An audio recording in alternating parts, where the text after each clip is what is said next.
do nosso grupo, né? Eu me chamo Briane, né? O Marcelo, a Laina e a Vitória, né? Nós gostaríamos de agradecer muito a sua disponibilidade, para essa entrevista, né? E gostaríamos de informar que as perguntas elas estão em ordem e que quem irá iniciar agora é o Marcelo. Isso. Boa noite, Tranquilo, vamos lá. boa noite Boa novamente. noite. Temos uma primeira pergunta sobre economia mundial. E a pergunta é: quais são os desafios internos enfrentados pelo BRICS em manter a coesão entre países com interesses econômicos e geopolíticos tão diversos? Bom, vamos lá. Essa pergunta é bem importante, né? Até pelo momento que a gente está vivendo na economia mundial, né? Na questão da geopolítica mundial. E aí, quando a gente fala de BRICS, né? Agora é o Brasil sendo o presidente aí do BRICS, assumindo a presidência do BRICS, né? E além disso, a gente tem a expansão do BRICS, a inclusão de outros países que não faziam parte do BRICS, mas a entrada de outros países africanos, mais países asiáticos, o próprio ingresso do Irã e dos Emirados Árabes muda um pouco essa questão ligada, né, ao ambiente interno nessa geopolítica. Por quê? Porque a gente, quando fala em grandes blocos comerciais, não que o BRICS, né, queira ser uma, digamos assim, uma segmentação de bloco comercial, de bloco, mas tem, na verdade, um propósito aí. Né? E a gente olha assim, trazendo mais países. Né? O que isso tem promovido aqui? O aumento dessa capilaridade global desses países que começam a fazer parte do BRICS. Então a gente começou lá com Brasil, Rússia, Índia e China, e hoje nós já temos a expansão disso. Isso traz uma capilaridade global para todos os países envolvidos. E o que acontece? Uma maior, e isso é importante, uma maior cooperação do sul global. Esse é o ponto fundamental aqui. Né? Porque quando a gente fala em bloco comercial, o que a gente sempre pensa? O bloco comercial está ali para, talvez, se a gente fosse pensar assim, será que está ali para rivalizar com o Ocidente, digamos assim? Mas não é um bloco comercial que tenha esse interesse. É o bloco comercial, ou o BRICS, né, como a gente fala aqui. A importância dele é essa, né? É fazer uma cooperação entre esses países.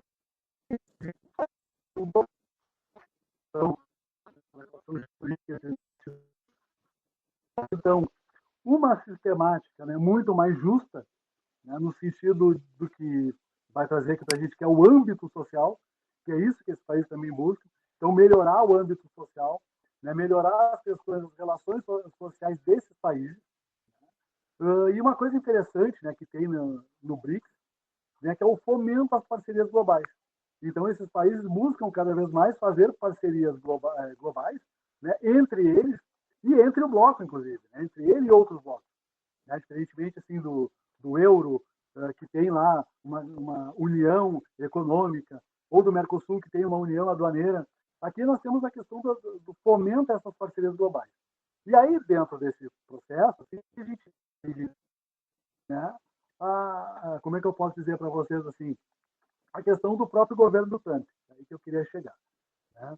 Por quê? Porque nós temos aqui, e aí vai mais ou menos responder a pergunta de vocês, depois de toda essa introdução aqui. A gente pensa assim, o que é o governo do Trump? É trazer um maior protecionismo. Por pensar assim, né, por todas as coisas que ele tem feito, né, de proteger mercado de trabalho, é o protecionismo, pensando assim, logo, como é que eu penso aqui dentro de toda essa ideia de BRICS, é essa cooperação, mas levando em consideração saúde, o próprio comércio, as discussões sobre mudança climática, as preocupações com a inteligência artificial, preocupações com o mercado financeiro. Então, o BRICS ele tem, dentro do seu núcleo, todas essas possibilidades de se trabalhar. Pergunta? Agora, essa pergunta é sobre conjuntura política. É, de que forma a crescente polarização ideológica e a crise de representatividade dos sistemas democráticos tem impactado a estabilidade das instituições políticas e a formulação de políticas públicas? Bom, aí nós temos aí digamos assim, nós temos, a pergunta de vocês, ela tem uma abertura interessante, né? Porque a gente fala aqui na polarização, né? E essa polarização ela vai trazer problemas institucionais para tudo que a gente pensar, né? Inclusive para uma coisa importante que é o Estado Democrático de Direito. Esse aqui é importantíssimo, né? Então, assim, toda polarização, ela nunca é boa. Né? Então, eu sempre parto daquele, talvez, não deveria falar isso, mas eu sempre parto daquele princípio budista do caminho do meio. Nem tanto um extremo e nem tanto ao outro.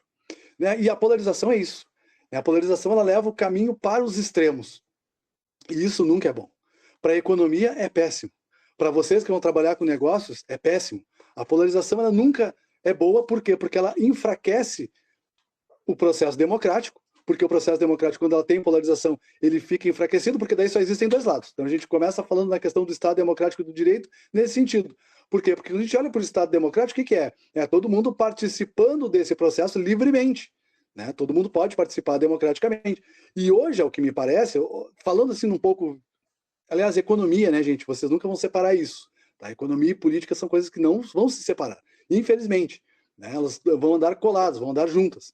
E quando a gente fala em polarização, principalmente nesse sentido, quando a gente olha para um viés mais político, ela sempre vai ser ruim, ela vai enfraquecer a democracia. E enfraquecendo a democracia, ela enfraquece os negócios, enfraquece as instituições públicas e privadas. Então, a polarização, quando ela acontece, né, e aí a gente entra assim, para um problema muito mais institucional do que qualquer outra coisa. Né? Então, já falei no Estado democrático enfraquecido, porque se pensa sempre que existe uma única verdade, então a verdade é só a que me cabe, né? Naquele sentido assim, a verdade é só minha, e nos extremos é isso, a verdade de um lado é só dele e do outro lado é só dele. E não existe não temos um viés para que leve isso para um meio termo. Né? Olhando assim do ponto de vista institucional, né? As instituições, todas elas, como eu falei para vocês, né? Todas as instituições públicas e privadas, elas acabam se enfraquecendo quando isso acontece. Por quê? Porque dependendo do viés que eu pego, né, que está no poder, e aí é que está o negócio da polarização, eu tenho o enfraquecimento. Então, por exemplo, se eu pego um governo, né, eu não vou falar em governo, eu vou falar em paradigma teórico de pensamento econômico, tá? Que fica mais interessante. Ou seja, ao invés de eu falar em governo A ou governo B, eu vou pegar assim, dois pontos importantes. O lado mais voltado para o liberalismo econômico, que é um ponto super polarizado, e o outro que é o lado menos social-democrata, mas um lado mais sociológico. Vai lá para o lado social. Se eu tiver o extremo desses dois, eu tenho problemas. Né? E para as instituições, mais ainda. Por quê? Porque se a gente for pensar assim, o Estado liberal, não existe Estado liberal, gente. O melhor modelo que vocês vão ver em economia, em macroeconomia, é o modelo keynesiano, onde o Estado ele participa da economia. Não existe Estado livre sem participação econômica. Não existe isso. Né? Aí o pessoal vai dizer, não, mas tem os Estados Unidos. Negativo, os Estados Unidos está intervindo na economia. O que o Trump está fazendo é intervenção econômica, tá? Para o bem ou para o mal. Ah, mas lá na Europa, mesma coisa. Quando a gente fala para a instituição, então eu pego lá um viés mais liberal, o que acontece? Eu deixo a instituição pública de lado, porque o meu pensamento é que eu tenho que vender tudo, que o Estado não tem que participar em nada na economia, que, por exemplo, vamos pensar assim, imagina o Instituto Federal sem o apoio do governo. Então, assim, dependendo do governo que eu pego, dependendo da ideologia, né, econômica que eu pego, eu não vou investir em nada, eu deixo de investir. Por quê? Porque eu tenho que dar investimento lá para o setor privado. Ou, ao contrário, vamos pensar assim, não, agora eu tenho um governo que ele está mais voltado para o sociológico, que é interessante para a população, que nem a população de países em desenvolvimento, que nem o nosso, né? E ele começa simplesmente a criar programas sociais. Só que isso tem um limite. Né? Então, o limite, qual é o limite? O limite, claro, as leis de responsabilidade fiscal vão tratar disso. Mas qual é o limite disso? É a capacidade do Estado em ficar mantendo, em fazer essa manutenção, né? Em fazer com que aquilo que está sendo feito dentro da polarização torne instituições e empresas mais fortes. Né? Então, num primeiro momento, é isso. O que mais que a gente tem dentro da pergunta aí, porque ela é bem interessante, né? Por isso que eu estou fazendo essas pequenas introduções, não sei se eu respondi ela em parte ou respondi em todo, né? Do ponto de vista de vocês. Se tiverem mais alguma coisa dentro da mesma pergunta, podem questionar aí, porque é bem importante essa pergunta de vocês. Professor, boa noite. Oi, boa noite. Eu vou falar sobre a distribuição de renda, tá? Tá. O Brasil tem adotado uma série de medidas que buscam, né, melhorar a distribuição de renda e enfrentar a desigualdade econômica no país. citando como exemplo a reforma tributária. Diante desse cenário, é possível afirmar que, ao longo do prazo, essas ações serão realmente eficazes no combate da desigualdade? Bom, vamos lá, né? Vamos pegar o tema desigualdade aqui.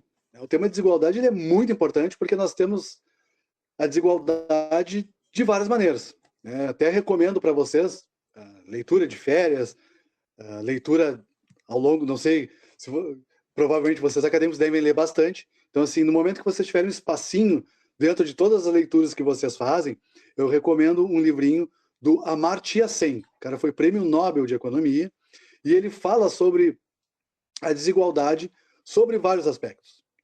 Né? E ele fala sobre uma questão que para mim é o que eu tenho assim como um mantra, digamos assim, analisar a forma em que a desigualdade é feita. Né? Então ele fala sobre a questão da liberdade. Né? E aí, falando sobre liberdade, a gente pensa sempre no processo contrário. Né? Como é que a gente vai trabalhar para ter liberdade? Eu preciso reduzir as desigualdades. Esse é o ponto importante.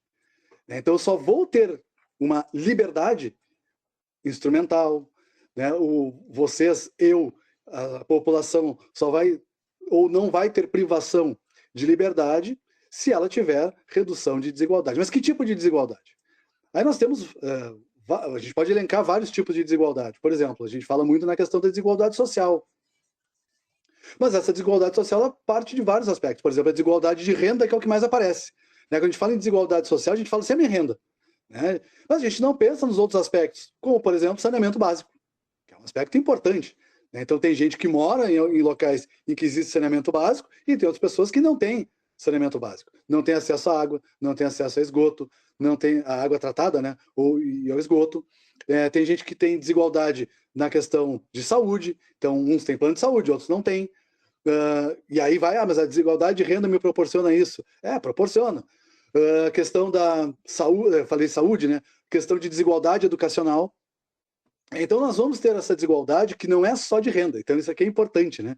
Então as medidas que a gente está tendo hoje para a distribuição de renda, elas são importantes? Sim, pessoal, elas são importantes. Né?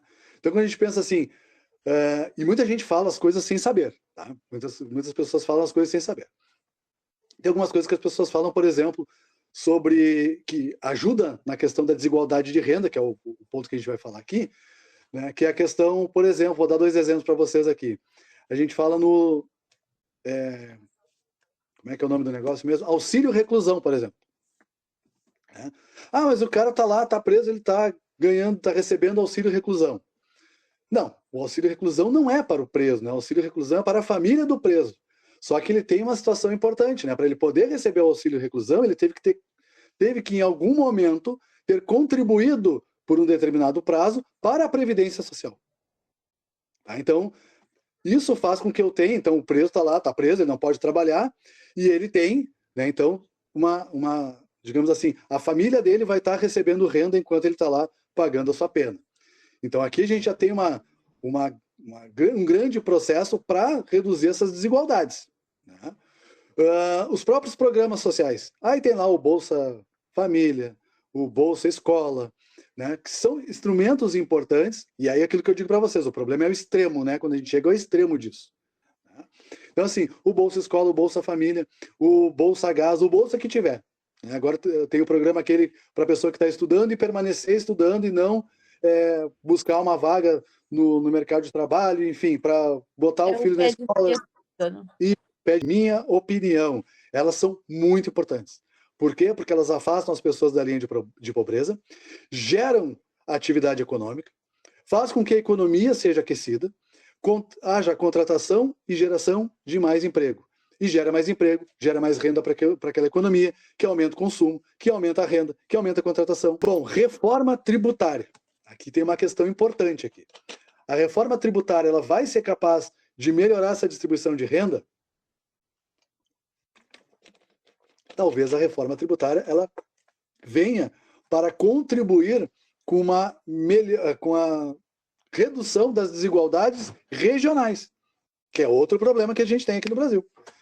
Então a reforma tributária ela é capaz, sim, de melhorar essa distribuição. Mas ela vai melhorar a distribuição por quê? Porque eu vou ter mais dinheiro para os municípios para que eles possam fazer as suas atividades, né? Para que eles possam cumprir com aquilo que eles têm que fazer.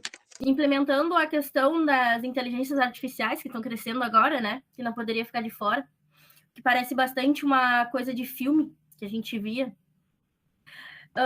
A questão que eu te pergunto agora, quais que tu acha que é os impactos de uma redução de jornada de trabalho pode causar agora com a inteligência artificial sendo implementada? Se muita gente vai acabar perdendo emprego, o que pode atrapalhar no crescimento econômico?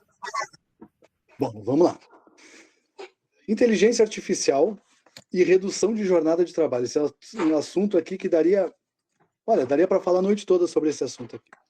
Nós vamos começar pelo mais simples, né, que é a redução de jornada de trabalho. Existiu, na verdade, um sociólogo italiano, já falecido, recentemente até, Domenico De Masi. Ele é muito conhecido pela sua obra O Ócio Criativo. E aí, dentro da sua obra, ele trazia a questão de um problema que ele identificou, que era a redução da jornada de trabalho, principalmente na França. A França discute muito isso. A França sempre esteve à frente dos outros povos quando se refere à jornada de trabalho, né, a métodos de trabalho, enfim. Então, os franceses estavam preocupados porque a ideia era que eles trabalhavam, né, muitas horas, conseguiram reduzir para 8, e na França estavam fazendo estudos para reduzir de 8 para 4 horas.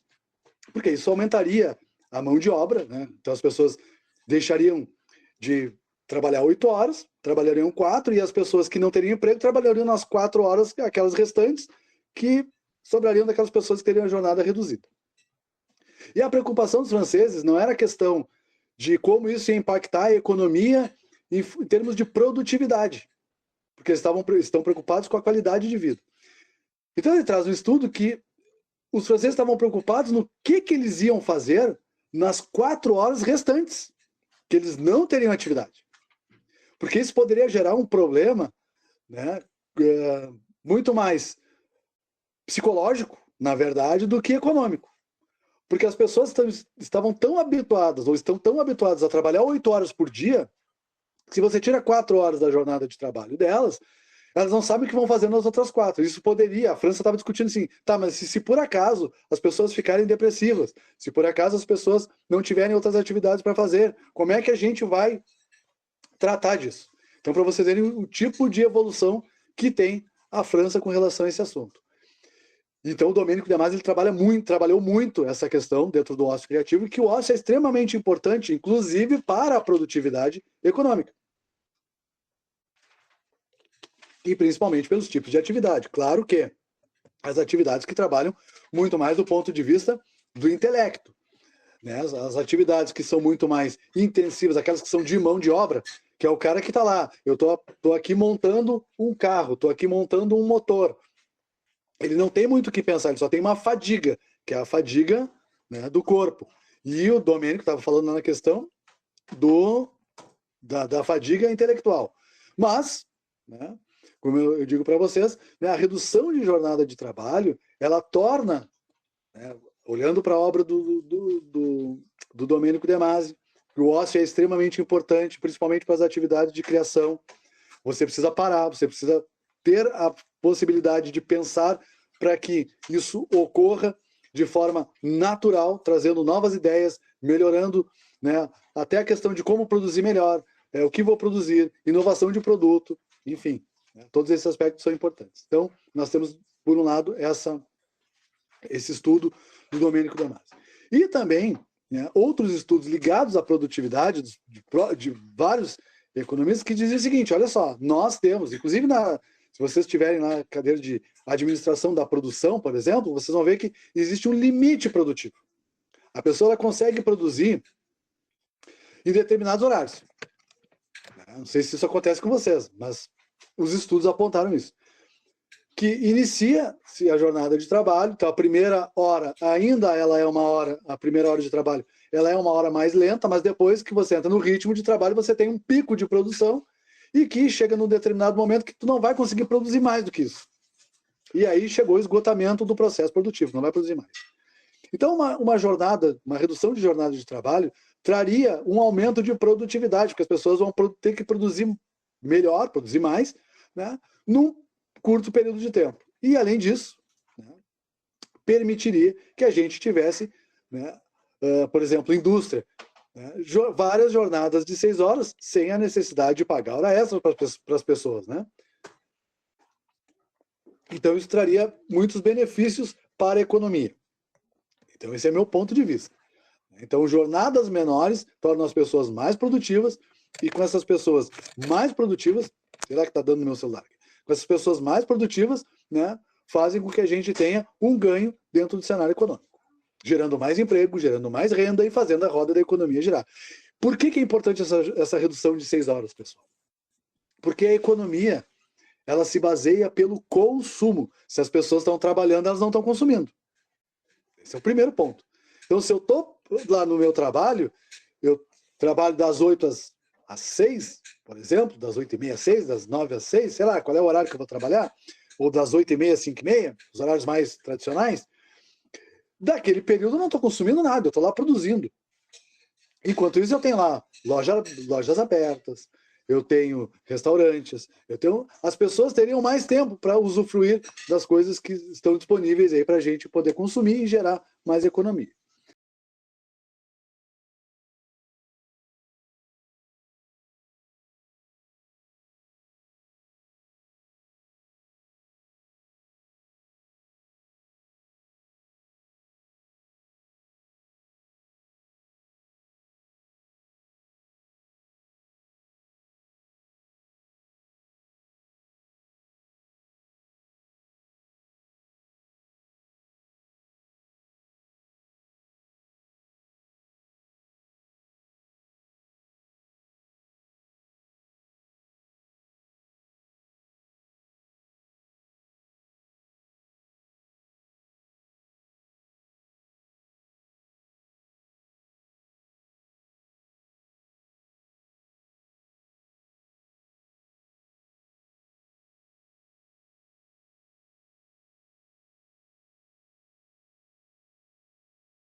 Então, esse é um ponto importante. Outro ponto relevante aqui é a questão do comércio internacional.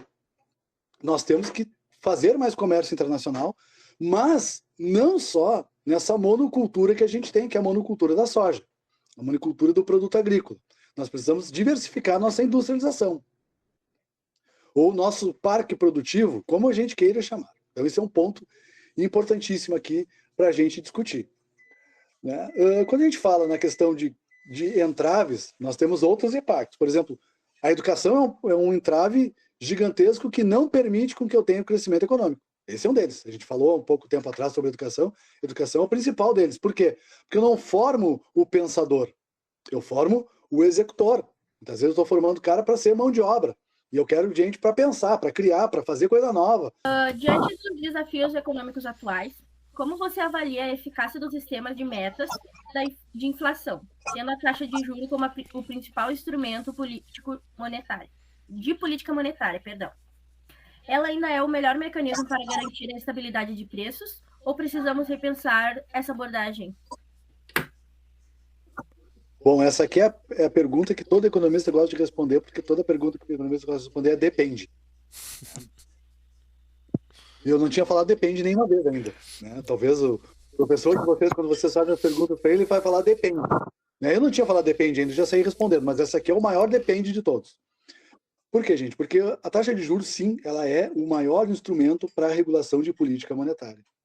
O sistema de metas de inflação, ele tem ali sua bandagem, né, do que eu aceito entre o máximo e o mínimo, e eu vou mexer com a taxa de juros para movimentar a economia. E aí vem a questão importante. Que tipo de inflação eu tenho hoje? Vamos pensar nesse ponto assim. Que tipo de inflação eu tenho hoje? Será que ela é uma inflação de consumo ou é uma inflação de custos? Se ela é uma inflação de consumo, ok, eu vou aplicar a taxa de juros ali para frear o consumo. Se ela é uma inflação de custos, está errado. Simples assim, está errado. Por quê? O que é a taxa de juros? Ele é um regulador do consumo. Por quê? Porque através da taxa de juros, eu vou mexer com uma coisa importante, que é o setor financeiro, que é quem vai financiar essa economia. Então, se eu tenho uma taxa de juros muito elevada, o que acontece? O setor privado não vai investir, porque ele vai precisar de mais dinheiro, ele vai precisar... Né? O dinheiro vai ficar mais caro, tá? Digamos assim, para simplificar aqui, o dinheiro vai ficar mais caro. Né? Então, o dinheiro ficando mais caro, eu não vou tomar dinheiro no banco para poder fazer lá a ampliação da minha fábrica, nem pensar. Né? Então, assim, quando a gente tem uma inflação de custos, os custos estão aumentando, os custos estão subindo. Se eu, além disso, né, porque custo maior, eu repasso isso para o consumidor tem perda no seu poder de compra. Então, se eu aumento a taxa de juros no momento em que eu tenho uma inflação de custos, eu estou fazendo errado, porque eu estou freando ainda mais o consumo, eu estou atrasando ainda mais essa economia, eu estou travando ainda mais todo o processo econômico. Agora, quando eu tenho uma inflação de consumo, bom, aí ok, aí eu vou frear esse consumo. Aí não, para aí. Né? A maneira das pessoas pararem de consumir é como? Aumentando o preço. Ou tornando o crédito para elas mais caro. Aí o cara pensa, não, mas olha só, a taxa de juros no cartão de crédito é 14% ao mês, na média. Que vai me dar ao ano 637% se eu não pagar nenhuma vez o cartão de crédito. Tem muita gente que faz isso. Tá? Então, a questão da taxa de juros, eu tenho que, para analisar a inflação, eu tenho que olhar que inflação é essa. Como instrumento de política monetária, aí vai depender de outro fator. Né? Por exemplo, a relação com os investimentos. Uma taxa de juros maior, ela incentiva a pessoa a poupar dinheiro. Então, por exemplo, se tu não tinha investimento em CDB, por exemplo, que é o mais simples aqui, ou poupança, vou pegar os mais simples aqui, né? A taxa de juros está baixa. O CDB não vai me render 1% ao mês. Vai me render bem menos que isso. A poupança vai me render 0,3%. 0,03%. Né? Então, o que acontece? Eu vou investir nesse mercado? Não vou. Bom, mas a taxa de juros está alta. Hoje a taxa de juros está... Até me esqueci de olhar quanto é que estava. Mas está 14,75, estamos falando. Isso, acho que era 14,75. Eu não lembro de cabeça, mas acho que era 14,75. Então, o que acontece? Com 14,75, como instrumento de política monetária, o que acontece? Né? E por que ela pode ser usada para regular esse processo inflacionário? Porque eu incentivo o camarada, ao invés de consumir, ele a poupar. Então, eu estou levando ele para... não, olha só, né, eu vou comprar um carro agora ou guardo o dinheiro para comprar depois? Não, acho que é melhor, ao invés de eu pagar uma taxa de juros elevada e financiar esse carro, eu vou ir lá e todo mês eu deposito o dinheiro que eu pagaria lá da minha prestação. E eu vou lá e depois compro esse carro à vista. Por quê? Porque a taxa de juros está alta e me atrai ao investimento. Então, eu atraso o consumo. Então, a taxa de juros vai servir como esse regulador, inclusive para a atração de capital estrangeiro.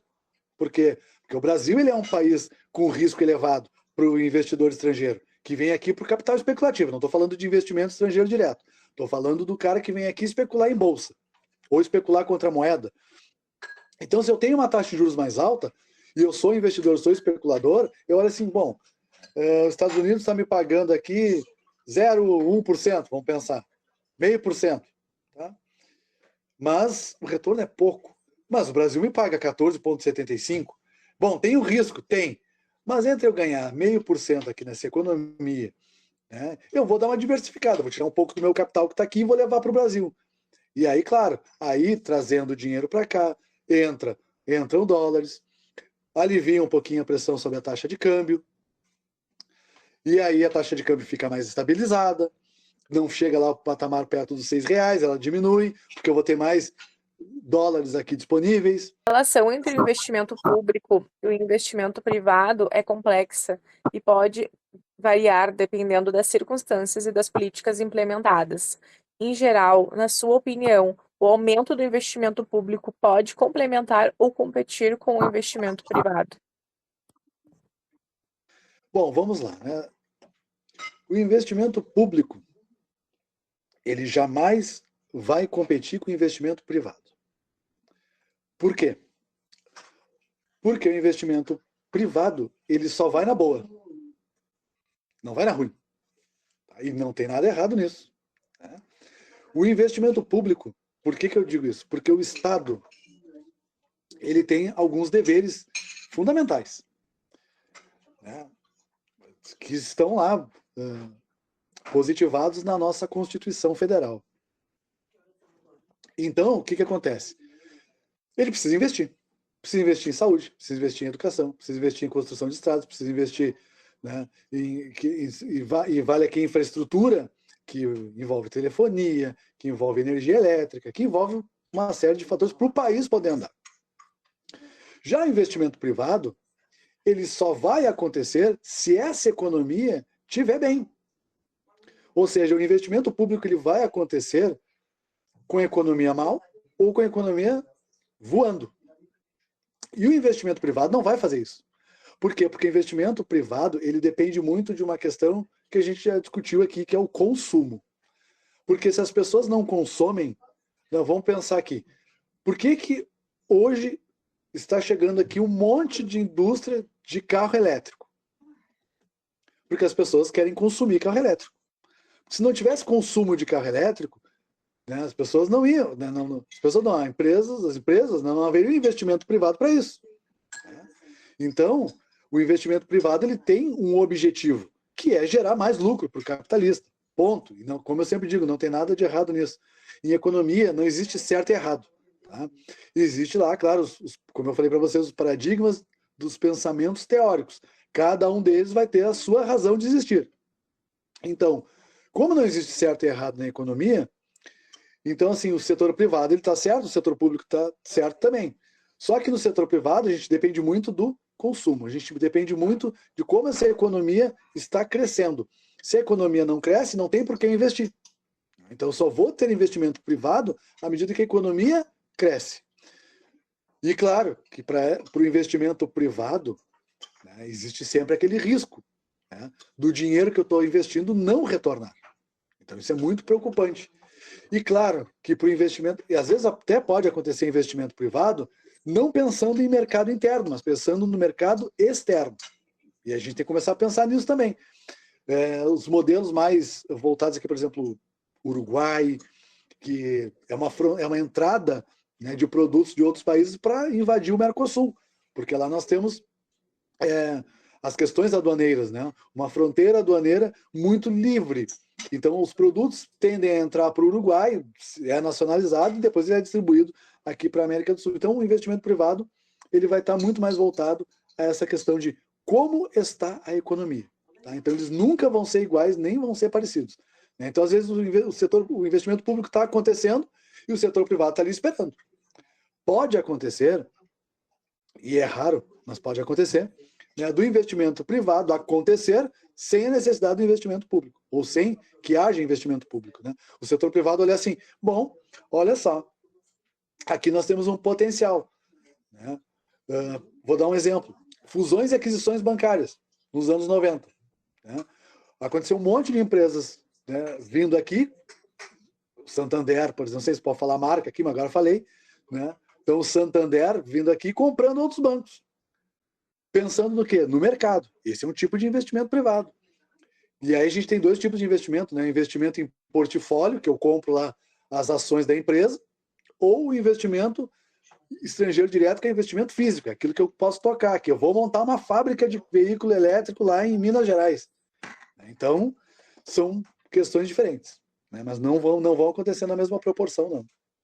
Quais são os principais obstáculos e estratégias viáveis para a implementação de uma reforma tributária progressiva no Brasil, que ao mesmo tempo promova a justiça social, assegure a sustentabilidade fiscal e se adapte ao cenário de elevado endividamento público e às limitações impostas pelo nosso arcabouço fiscal? Bom, vamos lá, né? Vamos falar um pouquinho da questão da tributação, né? A questão da, digamos assim, do que é o tributo, né? Então assim, para a gente falar na questão de tributação, a gente precisa entender como é que funciona, né, essa parte do que é, né, de fato, uma reforma tributária, na verdade. Né? Então, quando a gente fala na questão tributária, a gente tem que entender o papel do Estado dentro dessa reforma tributária. Primeiro, por quê? O que é importante nós entendermos aqui? Né? O que essa reforma tributária vai trazer para o Estado. Por quê? Porque a única forma que o Estado tem, Estado, quando eu falo aqui, eu falo, né, todos os entes políticos, sejam ele o município, né, o próprio Estado, né, e a União, né, e o Distrito Federal. Então, aqui quando eu falo na questão do Estado, eu estou falando na questão do ente político. Né? Então, o que acontece? Quando a gente fala nessa questão, o que é importante a gente entender? Que o Estado ele só vai conseguir proporcionar alguma coisa para a sua população, no sentido de promover a justiça fiscal, a justiça social, né? Se também houver uma justiça fiscal. Esse é um ponto importante. O que é essa justiça fiscal? É o próprio, digamos assim, contribuinte se sentir, né, de certa forma, como eu gosto de dizer assim, motivado a fazer a sua contribuição, a pagar, né, para onde vai o meu recurso. E com o CBS e o IBS, me parece, pelo que eu tenho acompanhado, ele vai dar um direcionamento um pouco melhor, né, com relação a essa distribuição para os estados e para os municípios. Tá? Bom, seguindo adiante aqui, como eu falei, o Estado ele não produz nada. Né? Então, o ente político ele acaba não produzindo. Claro, ele tem lá sua participação em estatais, onde ele recebe dividendos, mas no contexto geral, ele não faz nenhum tipo de atividade produtiva. A única coisa que ele faz, ou que entra de receita para ele, são as arrecadações tributárias. E essas arrecadações tributárias, como eu falei, né, o contribuinte ele tem que se sentir incentivado, até porque existe uma máxima que não existiria Estado se não houvesse contribuinte e não haveria contribuinte se não houvesse Estado. Então, essa coisa tem que ser bom para os dois lados. Nessa questão de justiça social, aí nós temos um elemento aí fundamental, porque a gente conversa muitas vezes, né? O que as pessoas falam? Tem que taxar as grandes fortunas, tem que, né, os mais ricos têm que pagar mais, os mais pobres têm que pagar menos. E aí aqui nós temos uma questão que é muito importante, que é com relação a essa desigualdade. E quando que ela acontece? Bom, quando a gente fala em cobrança eu ia falar uma coisa aqui que talvez seja importante, que é o seguinte, que são as obrigações tributárias. As obrigações tributárias são aquela coisa assim, o contribuinte, né, ele não tem a opção de não pagar o imposto, ele vai pagar o imposto, ponto. Isso é uma questão que está lá, está na Constituição Federal, está no Sistema Tributário Nacional, está no Código Tributário Nacional. O contribuinte ele não tem outra escolha que não seja pagar o imposto. E aí nós vamos ter alguns tipos de impostos. Então, por exemplo, os impostos sobre consumo, que é o que a gente vai ter daqui para diante. Tá? Então, esses impostos sobre consumo, ele é o mais desigual possível. Por quê? Porque esse aqui afeta principalmente o pessoal de baixa renda. Então, a pessoa que tem uma baixa renda, ele paga o mesmo, se ele comprar uma caixa de fósforo, ele paga o mesmo tributo que um milionário paga para comprar aquela caixa de fósforo. Então, aqui nós temos uma questão desigual, quando a gente vai para a questão do consumo. Quando a gente vai para uma questão de renda, então, por exemplo, o imposto de renda, aqui nós começamos a ter mais justiça social. Por quê? Porque nós vamos ter aqueles que recebem mais, ou seja, aqueles que têm uma capacidade contributiva maior, serão obrigados a pagar mais impostos do que aqueles que recebem menos. Agora, a próxima pergunta. A pergunta é sobre política monetária. Mesmo com indicadores de inflação sob controle, o Banco Central opta por manter a taxa Selic em níveis relativamente elevados. Considerando o atual cenário macroeconômico de 2025, quais os fundamentos justificam a manutenção dos juros? Bom, então assim, o governo geralmente ele se utiliza da política monetária para controle de inflação. Até aí tudo certo, nenhum tipo de problema com relação a isso.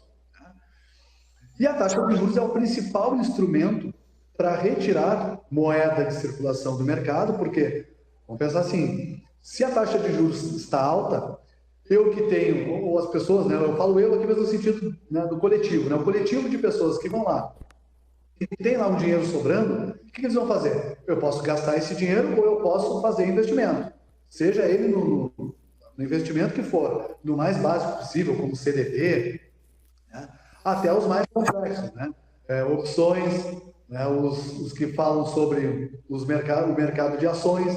Então, nós vamos ter aqui alguns tipos de investimento, né, e que são atrativos conforme a taxa de juros.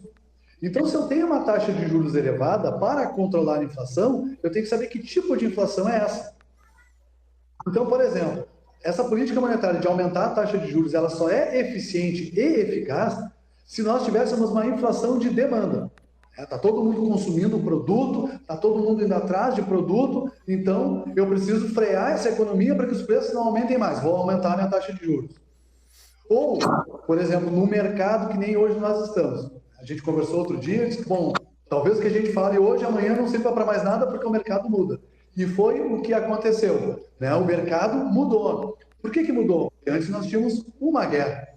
Nós temos o cenário externo da Ucrânia com a Rússia, e hoje nós já temos um cenário com o Irã, Israel, Estados Unidos, né, os tarifaços. Então nós temos um cenário externo que não nos permite, né, que a gente tenha uma política monetária mais flexível. Mas quais os motivos? Porque a nossa moeda é fraca. Esse é um dos principais motivos. Então todo o cenário que apresenta uma vulnerabilidade externa vai fazer com que o governo, para manter, e aí eu vou dizer o que eu penso sobre isso, né? O governo ele vai utilizar da política monetária para evitar os ataques especulativos à moeda brasileira. O que é isso? Então, eu tenho uma moeda que não é forte, eu tenho um cenário externo turbulento, várias turbulências, gerando crises em vários países, aqui no Mercosul a gente tem crises econômicas, né, em vários países. E o que o governo faz? Eu tenho que evitar o ataque especulativo da minha moeda. Como é que eu faço isso? Eu aumento a minha taxa de juros. Por quê? Porque nos cenários turbulentos no mundo afora, o que o investidor pensa? O que o grande investidor pensa? Ele pensa o seguinte, olha, eu vou deixar meu dinheiro aqui na Europa, podendo o pessoal lá na Rússia não cortar o gás, por exemplo, e parar a produção da empresa que eu tenho investimentos, eu vou investir nos Estados Unidos, que está lá aumentando as tarifas, e talvez isso dê uma freada em consumo. Não, eu vou investir no Brasil, que tem uma taxa de juros alta, e lá eu tenho um prêmio alto, né? Então a taxa de juros alta faz com que eu tenha um prêmio maior, embora o risco também seja grande. Então o que esse investidor ele pega? Ele vem e investe no Brasil. Bota o dinheiro dele que ele colocaria em qualquer outro país e ele começa a investir no Brasil. E o que isso é bom para o governo? Porque o governo começa a ter um colchão de dólares, de moeda estrangeira, por exemplo. Então ele começa a formar o seu colchão de moeda estrangeira, porque se em algum momento tem um ataque especulativo à moeda brasileira, ele tem esse colchão para dar essa sustentabilidade, para não fazer que o real fique valendo lá 10 dólares, quer dizer, R$1 equivalendo a 10 dólares. Então ele começa a frear, né, e evitar esses ataques especulativos. Outra coisa que é importante a gente salientar aqui, mas a taxa de juros está alta, né, eu não tenho inflação de demanda, mas eu tenho de consumo, né, e eu tenho uma inflação de produção. Então os preços estão aumentando e a taxa de juros também está aumentando, que é o que não fecha nessa história, né? Porque, como eu falei, eu só poderia aumentar a taxa de juros se eu tivesse uma demanda, mas o cenário externo faz com que o governo tenha que tomar essa medida. E aqui eu não estou defendendo esse governo, eu estou falando dos governos no contexto geral, pensando na política monetária pura, né? sem ideologia político-partidária, longe disso. Qualquer governo que olha para o cenário externo e vê que essa moeda é fraca, ele vai ter que tomar essa medida de aumentar a taxa de juros para poder fazer a sua folguinha, digamos assim, né, com dólares, para evitar ataques especulativos da sua moeda. Perfeito. Quais medidas podem ser adotadas para ampliar a participação de produtos industrializados nas exportações brasileiras e reduzir a dependência de produtos primários? Bom, vamos lá. Essa pergunta é muito boa. Aliás, todas foram boas, mas essa aqui é uma bem legal, né? Porque a gente fala em economia, mas a gente fala pouco da nossa pauta de exportações, que é, basicamente, os principais produtos, eles não são industrializados. E tampouco são semi-industrializados. Nós temos uma pauta de produtos que é especificamente o produto primário mesmo. Isso é característica já da nossa formação econômica, onde nós tínhamos lá a ideia, né, de monoculturas. Então sempre foi assim, o ciclo do café, o ciclo da borracha, o ciclo do açúcar, o ciclo da cana, né? Todos esses ciclos, eles são sempre monoculturas, que nem agora, o ciclo da soja. Então, o que acontece? Isso enfraquece a economia, mas isso tem uma explicação, né? Eu tenho um modelinho chamado modelo de Heckscher-Ohlin. Recomendo que você dê uma olhada nesse modelo, porque ele é bem interessante, porque ele explica essas coisas. E aí nós vamos entender por que o Japão é desenvolvido, por que os Estados Unidos é desenvolvido, por que a Europa tem desenvolvimento, por que a África ainda não tem desenvolvimento, por que a China está se desenvolvendo. Então, esse modelinho, ele apresenta as formas em que os países acabam se desenvolvendo e acabam produzindo seus produtos. E isso vai impactar onde? Na sua pauta de exportações, na sua pauta de importações. Então, nós vamos ter essa relação através desse modelinho. Esse modelinho diz, olha, o que eu tenho em abundância como país? Bom, eu tenho aqui no Brasil terra, abundante pra caramba, eu não tenho problema com relação à extensão geográfica, e eu não tenho problema de mão de obra. Então, eu tenho pessoas e eu tenho terras. E eu tenho já uma cultura, né, de ter produção agrícola. Então, nesse sentido, o que a gente acaba observando? Que os países que são intensivos em mão de obra e têm, né, como seu principal recurso as terras, eles são voltados para a agricultura. Ou serão países que vão ter uma agricultura muito... É o caso do Brasil, da Argentina, do próprio Estados Unidos, né? Alguns países do leste europeu que têm uma dimensão um pouco maior em termos de tamanho territorial, né, que acabam se especializando em algum tipo de produção. Né? Então, nós vamos ter essas características. Tá? E, diferentemente, por exemplo, do Japão. O Japão ele não tem território, mas ele tem, é aí que ele tem que investir. Ele vai investir em tecnologia para suprir essa deficiência. Então, nesse modelo, nós temos essa questão de o que precisa mudar. Bom, se o modelo já está dado, o modelo de Heckscher-Ohlin é um modelo que já é dado, já é estudado, já é comprovado, que ele existe e que ele funciona dessa maneira, nós precisamos fazer uma coisa que nós fazíamos lá na década de 70. Um pouco antes até, um pouquinho ali na década de 60, finalzinho dos anos 60, início dos anos 70. Que é voltarmos a ter uma política industrial.